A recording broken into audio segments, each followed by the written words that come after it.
Hello students, good afternoon to all of you. तर पाठीमागच्या 2 online लेक्चरपासून आपण reactions of haloarenes study करतोय. Reactions of haloarenes. तर त्यामध्ये पहिली रिॲक्शन आपण स्टडी केली होती reaction of halogen with metals. तर पहिली रिॲक्शन आपण स्टडी केली होती reaction of haloarene with metals. तर हॅलो अरेनच्या रिॲक्शनमध्ये पहिली रिॲक्शन होती reaction of haloarene with metals.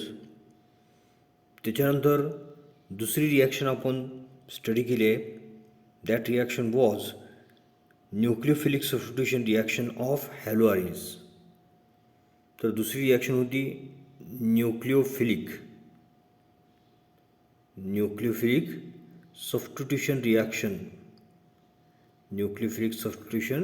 Reaction of haloarenes. त्याच्यानंतर तिसरी रिॲक्शन आपण पाठीमागच्या ऑनलाईन लेक्चरपासून स्टडी करायला स्टार्ट केलं आहे आणि ती रिॲक्शन आहे electrophilic substitution in aryl halides. तर आपण electrophilic substitution in aryl halides ही रिॲक्शन आपण स्टडी करतो आहे. आणि ह्या रिॲक्शनमध्ये आपण पाठीमागच्या लेक्चरला एक रिॲक्शन स्टडी केली होती. ती रिॲक्शन होती हॅलोजिनेशन. तर आपण electrophilic substitution reaction of hello arenes आता स्टडी करतो आहे. तर electrophilic substitution reaction of hello arenes याच्यामध्ये आपण पाठीमागच्या ऑनलाईन लेक्चरला पहिली रिॲक्शन स्टडी केली होती हॅलोजिनेशन. तर हॅलोजिनेशन रिॲक्शनवरती थोडंसं ब्रीफमध्ये आपण रिव्हिजन करूया. So replacement of hydrogen by halogen is called as halogenation. तर हायड्रोजनची रिप्लेसमेंट जर हॅलोजननं झाली तर त्याला आपण काय म्हणतो हॅलोजिनेशन असं म्हणतो. तर त्यासाठी आपण एक्झाम्पल स्टडी केलं होतं. When chlorobenzene is reacted with chlorine in presence of anhydrous FeCl3 in dark, it gives 1,4-dichlorobenzene and 1,2-dichlorobenzene. तर आपण एक एक्झाम्पल आपण स्टडी केले. तर क्लोरोबेन्झिनची रिॲक्शन जर क्लोरीन बरोबर केली and when reaction is carried out in presence of anhydrous FeCl3 in dark, then mixture of product will be formed, and that mixture it contains 1,4-dichlorobenzene as a major product and 1,2-dichlorobenzene as a minor product. तर ही reaction आपण पाठीमागच्या online लेक्चरला आपण study केली होती. आता त्यानंतर next reaction आज आपण स्टडी करणार आहोत. So next reaction is nitration reaction. तर आता नायट्रेशन रिॲक्शन आपण स्टडी करणार आहोत. So nitration is nothing but it is the replacement of hydrogen by NO2 group, that is nitro group. So replacement of hydrogen hydrogen जर replacement कशानं झाली, जर nitro ग्रुपनं झाली, so replacement of hydrogen by nitro group, then it is the nitration reaction. So nitration reaction is carried out by heating haloarine with concentrated HNO3 in presence of concentrated H2SO4. आता nitration जे आहे ते nitration कसं carry out केलं जातं. It is carried out bye heating haloarine with concentrated HNO3 in presence of concentrated H2SO4. म्हणजे हॅलोअरिनची reaction concentrated HNO3 बरोबर करायचे आहे and reaction is carried out in presence of concentrated H2SO4. So mixture of concentrated HNO3 and concentrated HNO3, it is called as nitrating mixture. तर concentrated HNO3 आणि concentrated H2SO4 यांचं जे mixture आहे त्याला काय म्हणायचं, that is the nitrating mixture. तर आता नायट्रेशन रिॲक्शनमध्ये एक आपण एक्झाम्पल कन्सिडर करूया. Consider nitration of chlorobenzene. आता क्लोरोबेन्झिन जे आहे त्या क्लोरोबेन्झिनचं नायट्रेशन आपण कन्सिडर करूया. So consider the nitration of chlorobenzene. So when chlorobenzene is reacted with nitrating mixture, that is concentrated HNO3 and concentrated H2SO4, then mixture of two products are formed. So first product is 1-chloro-4-nitrobenzene, and that product it is the major product, and second product is 1-chloro-2-nitrobenzene. तर chlorobenzene जे आहे त्या क्लोरोबेन्झिनचं जर nitration केलं, nitration करणे म्हणजेच काय, chlorobenzene when reacted with HNO3 in presence of concentrated H2SO4. So chlorobenzene on reacting with concentrated HNO3 in presence of concentrated H2SO4, that is the nitrating mixture. Then mixture of 1-chloro-4-nitrobenzene and 1-chloro-2-nitrobenzene is formed. तर आता ह्या रिॲक्शनमध्ये जो पहिला product आहे that is 1-chloro-4-nitrobenzene, it is the major product, आणि दुसरा product आहे 1-chloro-2-nitrobenzene, हा कसा आहे, मायनर प्रॉडक्ट आहे. आता पहिला प्रॉडक्ट हा मेजर आणि मायनर, दुसरा प्रॉडक्ट हा मायनर आहे. तर त्याचं रिझन काय, तर कॉन्सन्ट्रेटेड HNO3 आणि कॉन्सन्ट्रेटेड H2SO4 मधून NO2 हा इलेक्ट्रोफाईल जनरेट होतो, आणि तो इलेक्ट्रोफाईल कशावरती अटॅक करतो आहे, बेन्झीन रिंगवरती अटॅक करतो आहे. परंतु ऑर्थो पोझिशनला स्टेरिक हिंड्रन्समुळे NO2चा अटॅक हा कमी प्रमाणामध्ये होतो. त्यामुळं ऑर्थो सबस्टिट्यूटेड जो प्रॉडक्ट आहे तो कसा आहे, मायनर आहे. आणि NO2 जो आहे, NO2 हा जो इलेक्ट्रोफाईल आहे तो इलेक्ट्रोफाईल इझिली पॅरा पोझिशनला अटॅक करू शकतो, पॅरा पोझिशनला. त्यामुळे हा प्रॉडक्ट कसा आहे, मेजर प्रॉडक्ट आहे. तर अशा प्रकारे नायट्रेशनची रिॲक्शन आहे ती नायट्रेशन रिॲक्शन इथं आपण स्टडी केली. तर परत एकदा थोडंसं रिपीट करूया. Nitration reaction it is nothing but replacement of hydrogen by NO2 group. Benzene रिंगमधला किंवा सबस्ट्रेटमधला सबस्ट्रेटमधला हायड्रोजन रिप्लेस झाला आणि त्या जागी जर नायट्रो ग्रुप आला तर अशा रिॲक्शनला आपण नायट्रेशन रिॲक्शन असं म्हणतो. So nitration is carried out by nitrating mixture.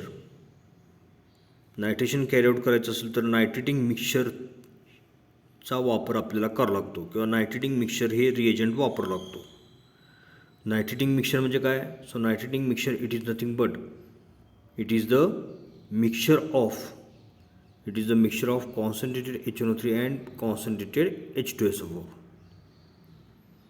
तर त्यासाठी आपण एक्झाम्पल कन्सिडर केलं होतं क्लोरोबेन्झिन. तर क्लोरोबेन्झिनचं जर नायट्रेशन जर कॅरी आउट केलं तर आपल्याला 1-chloro-4-nitrobenzene आणि 1-chloro-2-nitrobenzene हे प्रॉडक्ट मिळतात. त्यापैकी पहिला प्रॉडक्ट हा मेजर आणि दुसरा प्रॉडक्ट हा मायनर असलेला पाहायला मिळतो. पहिला प्रॉडक्ट हा मेजर का, तर त्याच्या पाठीमागं तिथं स्टेरिक हिंड्रन्स नाही, आणि दुसरा प्रॉडक्ट जो आहे तो दुसरा प्रॉडक्ट हा मायनर आहे, कारण तिथं ऑर्थो पोझिशनला स्टेरिक हिंड्रन्स आहे. तर अशा प्रकारे नायट्रेशन रिॲक्शन आपण इथं स्टडी केली. So after studying nitration reaction we are going to study the next reaction, and that reaction is sulfonation reaction. आता पुढची रिॲक्शन आपण स्टडी करूया सल्फोनेशन. तर आपण आत्तापर्यंत इलेक्ट्रोफिलिक सबस्टिट्यूशन इन अरिल हॅलाइडमध्ये पहिली रिॲक्शन आपण स्टडी केली हॅलोजिनेशन. दुसरी रिॲक्शन आत्ता स्टडी केली आपण नायट्रेशन, आणि तिसरी रिॲक्शन आता आपण स्टडी करतोय दॅट इज द सल्फोनेशन. आता सल्फोनेशन कॅरी आउट करायचं असेल तर जो सबस्ट्रेट आहे त्या सबस्ट्रेटची रिॲक्शन H2SO4 बरोबर करावं लागते. सल्फ्युरिक ॲसिड बरोबर रिॲक्शन कॅरी आउट करावं लागते. तर आता सल्फोनेशन रिॲक्शन जे आहे त्या सल्फोनेशन रिॲक्शनमध्ये काय होतं आहे? So in sulphonation reaction replacement of hydrogen by SO3H group takes place. तर जो सबस्ट्रेट आहे त्या सबस्ट्रेटमधला हायड्रोजन त्या हायड्रोजनची रिप्लेसमेंट होते. कशाने रिप्लेसमेंट होते? SO3H group, sulphonic acid group. So replacement of hydrogen takes place by sulfonic acid group. Then such type of reactions are called as sulfonation reaction. तर sulfonation रिॲक्शनमध्ये सबस्ट्रेटमधला हायड्रोजन जातो आणि त्याच्या जागी sulfonic acid group that is SO3H group येतो. आता sulphonation carry out करायचं झालं तर काय करावं लागतं? So sulfonation is carried out by heating haloarene with fuming H2SO4. तर सल्फोनेशन जर कॅरी आउट करायचं असेल तर हॅलोअरिन जे आहे त्या हॅलोअरिनचं हिटिंग कशाबरोबर करावं लागतं? Haloarenes are heated with fuming H2SO4. Fuming H2SO4 बरोबर रिॲक्शन कॅरी आउट करावं लागते. आता सल्फोनेशनचं एक एक्झाम्पल इथं आपण स्टडी करूया. So consider the sulfonation of chlorobenzene. आता क्लोरोबेन्झिनचं आपण सल्फोनेशन आपण कॅरी आउट करूया. तर क्लोरोबेन्झिन जो आहे त्या क्लोरोबेन्झिनचं सल्फोनेशन करायचं म्हणजे क्लोरोबेन्झिनची रिॲक्शन फ्युमिंग H2SO4 बरोबर करायची आहे. So chlorobenzene on reacting with fuming H2SO4 it produces two products. So first product is 4-chlorobenzene sulfonic acid and second product is 1-chlorobenzene sulfonic acid. तर क्लोरोबेन्झिनचं सल्फोनेशन केलं तर 2 प्रॉडक्ट तयार होतात. त्यापैकी एक प्रॉडक्ट हा मेजर आहे. मेजर कुठला प्रॉडक्ट आहे? 4-chlorobenzene sulfonic acid हा मेजर प्रॉडक्ट तयार होतो. आणि दुसरा प्रॉडक्ट आहे मायनर. तर तो प्रॉडक्ट कुठला आहे? 1-chlorobenzene sulfonic acid. तर अशा प्रकारे 2 प्रॉडक्ट तयार होतात. तर 2 प्रॉडक्ट तयार होत असताना परत पहिला जो प्रॉडक्ट आहे तो मेजर प्रॉडक्ट आहे आणि दुसरा प्रॉडक्ट कसा आहे? मायनर. परत पहिला प्रॉडक्ट हा मेजर आहे. का मेजर आहे? तर तिथं अटॅक करत असताना स्टेरिक हिंड्रन्स नाही, परंतु दुसरा प्रॉडक्ट SO3H ग्रुप त्या बेंझिन रिंगवरती अटॅक करत असताना शेजारी काय आहे? क्लोरीन आहे. स्टेरिक हिंड्रन्स आहे. त्यामुळे हा प्रॉडक्ट कसा आहे? मायनर. तर अशा प्रकारे सल्फोनेशन रिॲक्शन इथं आपण स्टडी केली. तर सल्फोनेशन रिॲक्शनच्या बाबतीमध्ये लक्षात ठेवा, सल्फोनेशन रिॲक्शनच्या बाबतीत सबस्ट्रेटमधला काय जातो आहे? हायड्रोजन जातो आणि त्याच्या जागी कोण येतो? Sulfonic acid group that is SO3H group.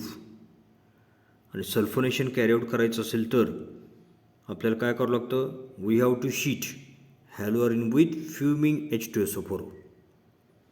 हॅलोअरिनचं heating हे फ्युमिंग H2SO4 बरोबर करावं लागतं. त्यानंतर नेक्स्ट रिॲक्शन आता आपण स्टडी करणार आहोत. That reaction is Friedel Crafts alkylation. आणि त्याच्यानंतर त्याच्या पुढची रिॲक्शन आहे फ्रिडेल-क्राफ्ट्स असायलेशन. तर पहिली आहे फ्रिडेल-क्राफ्ट्स अल्कायलेशन आणि दुसरी आहे फ्रिडेल-क्राफ्ट्स असायलेशन. आता फ्रिडेल-क्राफ्ट्स रिॲक्शन आहे. तर त्या फ्रिडेल-क्राफ्ट्स रिॲक्शनमध्ये फ्रिडेल-क्राफ्ट्स अल्कायलेशन आणि फ्रिडेल-क्राफ्ट्स असायलेशन आपल्याला स्टडी करायचं आहे. आता फ्रिडेल-क्राफ्ट्स रिॲक्शनमध्ये पहिलं आहे फ्रिडेल-क्राफ्ट्स अल्कायलेशन. आता फ्रिडेल-क्राफ्ट्स अल्कायलेशनमध्ये काय होतं? तर हॅलोअरिनमधला जो हायड्रोजन आहे त्या हायड्रोजनची रिप्लेसमेंट कशानं होते? अल्किल ग्रुपनं होते. So replacement of hydrogen when takes place by alkyl group, then it is called as Friedel-Crafts alkylation. तर हायड्रोजनची रिप्लेसमेंट हॅलोअरिनमधल्या हायड्रोजनची रिप्लेसमेंट जर अल्किल ग्रुपनं झाली तर त्याला आपण काय म्हणतो फ्रेडेल-क्राफ्ट्स अल्कायलेशन. तर आता फ्रेडेल-क्राफ्ट्स अल्कायलेशन जे आहे त्या फ्रेडेल-क्राफ्ट्स अल्कायलेशनमध्ये काय केलं जातं. So it is carried out by reacting haloarene with alkyl chloride or acyl chloride in presence of anhydrous AlCl3 as a catalyst. तर इथं फ्रेडेल-क्राफ्ट्स अल्कायलेशन जे आहे ते अल्कायलेशन करत असताना काय केलं जातं. So haloarene is reacted with haloarene घेतलं जातं. So haloarene is reacted with alkyl chloride. Haloarene जे आहे त्या हॅलोअरिनची रिॲक्शन अल्किल क्लोराइड बरोबर केली जाते. So haloarine is reacted with alkyl chloride or acyl chloride. आता ॲसिल क्लोराईड बरोबर रिॲक्शन जर केली तर त्याला फ्रेडेल-क्राफ्ट्स असायलेशन असं म्हणायचं. तर इथं सुरुवातीला आपण फ्रेडेल-क्राफ्ट्स अल्कायलेशन आपण स्टडी करतोय. तर फ्रेडेल-क्राफ्ट्स अल्कायलेशनमध्ये हॅलोअरिनची रिॲक्शन हॅलोअरिन फॉर एक्झाम्पल क्लोरोबेन्झिन त्याची रिॲक्शन कशाबरोबर करायची आहे अल्किल क्लोराइड आणि अल्किल क्लोराइड कुठलं घेतलं आपण मिथिल क्लोराइड. आणि रिॲक्शन जी आहे ती रिॲक्शन अनहायड्रस AlCl3 किंवा अनहायड्रस FeCl3च्या प्रेझेन्समध्ये आपल्याला कॅरी आउट करायची आहे. So when chlorobenzene is reacted with methyl chloride and when reaction is carried out in presence of anhydrous AlCl3 as a catalyst, then formation of 4-chlorotoluene and 1-chlorotoluene takes place. तर इथं क्लोरोबेन्झिनचं अल्कायलेशन जर केलं तर आपल्याला परत 2 product मिळतात. त्यापैकी एक प्रॉडक्ट आहे 4-chlorotoluene आणि दुसरा प्रॉडक्ट आहे 1-chlorotoluene. आणि तो जो बाय प्रॉडक्ट तयार होतो that by product is the HCl. तर इथं हॅलोअरिन जे आहे त्या हॅलोअरिनमध्ये काय इंट्रोड्यूस झाला इथं अल्किल ग्रुप इंट्रोड्यूस झाला.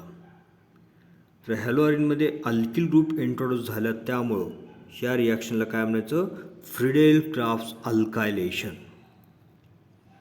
तर अशा प्रकारे फ्रेडेल-क्राफ्ट्स रिॲक्शनमध्ये पहिली रिॲक्शन आपण स्टडी केली फ्रेडेल-क्राफ्ट्स अल्कायलेशन. आता त्यानंतर दुसरी रिॲक्शन आपल्याला स्टडी करायचं आहे. Next reaction it is the Friedel Crafts acylation. आता फ्रेडेल-क्राफ्ट्स असायलेशन म्हणजे त्या रिॲक्शनमध्ये काय होतं. So replacement of hydrogen takes place by acyl group. तर हायड्रोजन ॲटम जो आहे त्या हायड्रोजन ॲटमची रिप्लेसमेंट कशानं होते ॲसिल ग्रुपनं होते. तर हायड्रोजनची रिप्लेसमेंट जर ॲसिल ग्रुप म्हणजे COR ग्रुपनं जर झाली तर त्या रिॲक्शनला काय म्हणतो आपण Friedel Crafts acylation. So replacement of hydrogen takes place by acyl group that is the Friedel Crafts acylation. आता फ्रेडेल-क्राफ्ट्स असायलेशनमध्ये आपण एक एक्झाम्पल स्टडी करूया. So consider acylation of chlorobenzene. आता क्लोरोबेन्झिन जे आहे त्या क्लोरोबेन्झिनचं असायलेशन आपण स्टडी करतोय.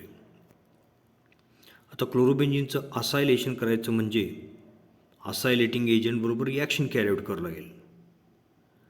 So chlorobenzene on reacted with acetyl chloride acylating agent आहे acetyl chloride or acetic anhydride.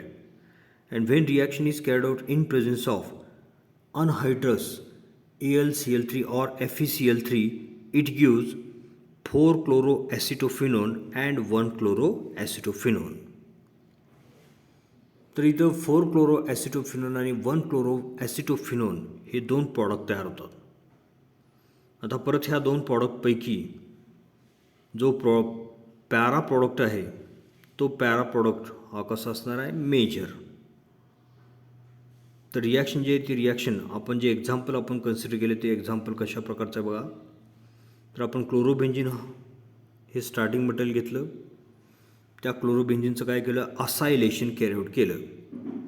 मग असायलेशन करायचं झालं तर रिॲक्शन कोणाबरोबर करावं लागते, acylating agent, for example acetyl chloride or acetic anhydride.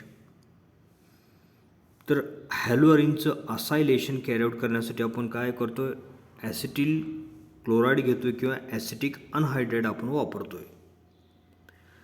So when chlorobenzene is reacted with acetyl chloride or acetic anhydride in presence of anhydrous FeCl3 or AlCl3, it gives 4-chloroacetophenone and 1-chloroacetophenone. तर अशा प्रकारे हे आहे फ्रिडेल-क्राफ्ट acylation.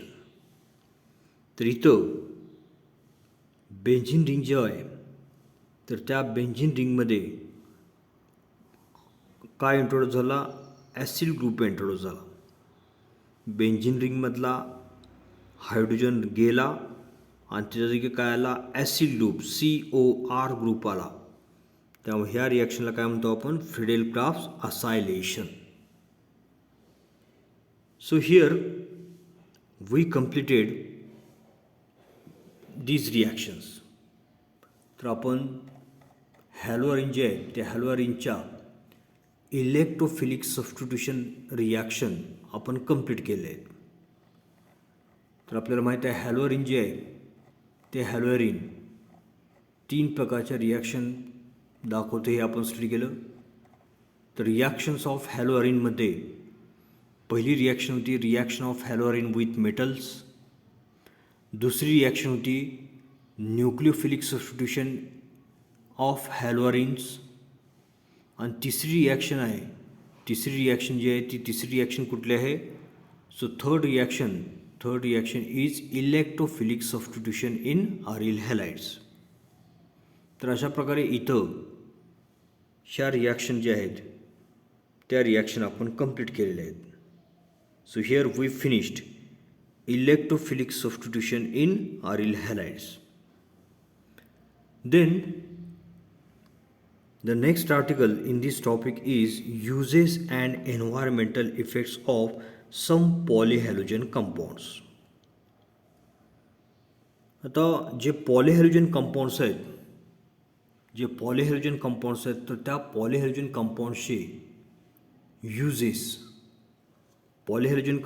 Uses किंवा त्यांचे environmental effects आपल्याला आता study करायचे आहेत.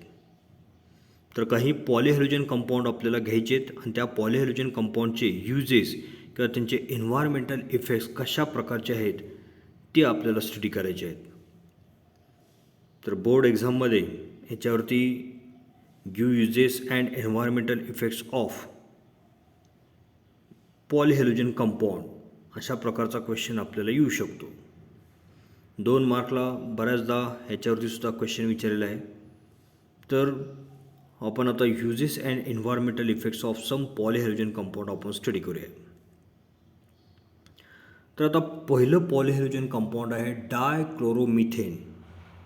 डायक्लोरोमिथेन और it is also called as methylene dichloride. तर फर्स्ट पॉलीहॅलोजन कंपाऊंड जे आहे ते पॉलीहॅलोजन कंपाऊंड आहे डायक्लोरोमिथेन. त्याचा फॉर्म्युला आहे CH2Cl2. डायक्लोरोमिथेन. तर डायक्लोरोमिथेन किंवा त्यालाच दुसरं नाव काय, मिथिलीन डायक्लोराइड. CH2 ग्रुप हा मिथिलीन आणि 2 क्लोरीन ॲटम्स आहेत म्हणून डायक्लोराइड. म्हणजे ह्याला दुसरं नाव काय आहे, मिथिलीन डायक्लोराइड. तर आता डायक्लोरोमिथेन किंवा मिथिलीन डायक्लोराइडचे आपल्याला यूजेस आणि एन्व्हायरमेंटल इफेक्ट्स कशा प्रकारचे आहेत ते आपल्याला स्टडी करायचे आहेत. तर याच्या सुरुवातीला आपण ब्रीफमध्ये याच्या फिजिकल प्रॉपर्टीज आपण स्टडी करूया. सो डायक्लोरोमिथेन और methylene dichloride it is the colourless volatile liquid. It is a colorless volatile liquid with moderately sweet aroma. तर हे कलरलेस व्होलाटाईल लिक्विड आहे आणि त्याचा जो स्मेल आहे किंवा त्याचा जो ओडर आहे तो ओडर कसा आहे, sweet. It having a sweet aroma और it having a sweet Oder.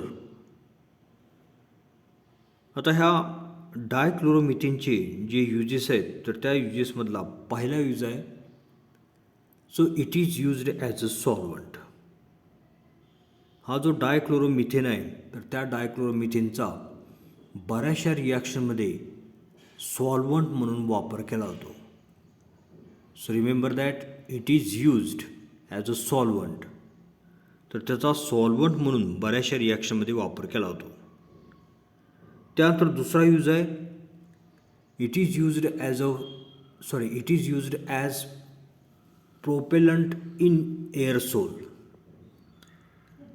तर ह्याचा वापर प्रोपेलंट इन एरोसोलमध्ये केला होतो.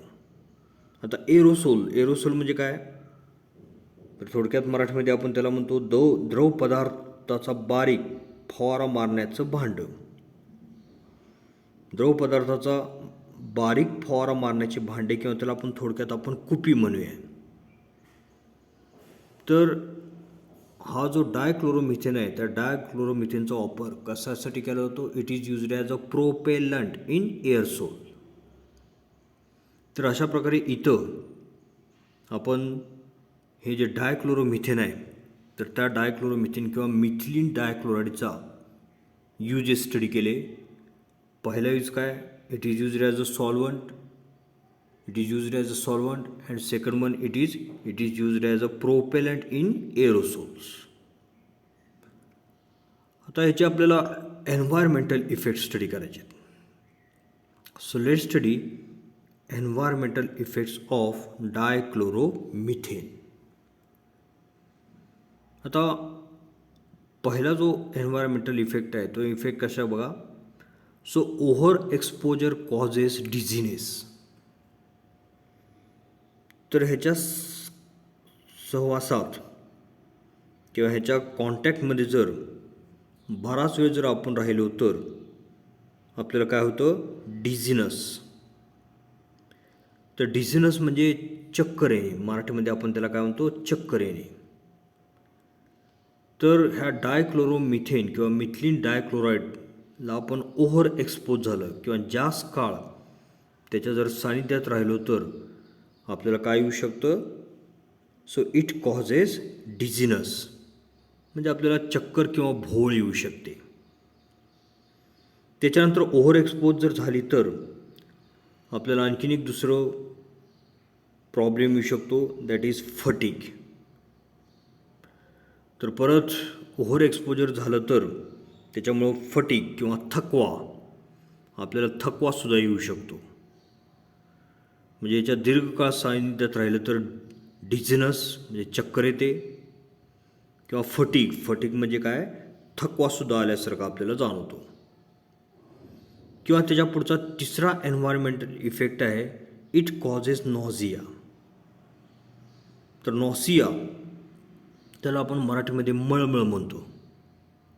तर त्याच्यामध्ये आपण जर दीर्घकाळ ह्याच्या जर सहवासात राहिलो तर आपल्याला मळमळ आल्यासारखी सुद्धा होऊ शकते. So it causes nausea. तर नॉसियासुद्धा आपल्याला जाणवायला लागतो. किंवा आणखीन एक एन्व्हायरमेंटल इफेक्ट आहे, तो एन्व्हायरमेंटल इफेक्ट काय, हेडॅक्स. तर दीर्घकाळ याच्या सानिध्यात राहिल्यामुळं डोकेदुखीसुद्धा निर्माण होऊ शकते. त्यानंतर इट ऑल्सो कॉजेस नमनेस. त्याच्यामुळे नमनेससुद्धा येऊ शकतो किंवा आपल्याला विकनेससुद्धा येऊ शकतो. किंवा त्याच्यापुढे आणखीन तिचे दुसरी एन्व्हायरमेंटल इफेक्टसुद्धा आहेत. So highly dangerous on direct contact with eyes as it damages cornea. तर आपल्या डोळ्यांना जर ह्याचा स्पर्श झाला, त्याचा डायरेक्ट कॉन्टॅक्ट जर आपल्या डोळ्याशी जर झाला तर आपल्या डोळ्यामध्ये जे काही कॉर्निया असतं ते कॉर्निया, त्या कॉर्नियाचं सुद्धा डॅमेज व्हायला सुरुवात होते किंवा ते डॅमेज होतं. म्हणजे अशा प्रकारे ह्या डायक्लोरोमिथेनचे एन्व्हायरमेंटल इफेक्ट्स असलेले आपल्याला पाहायला मिळतील.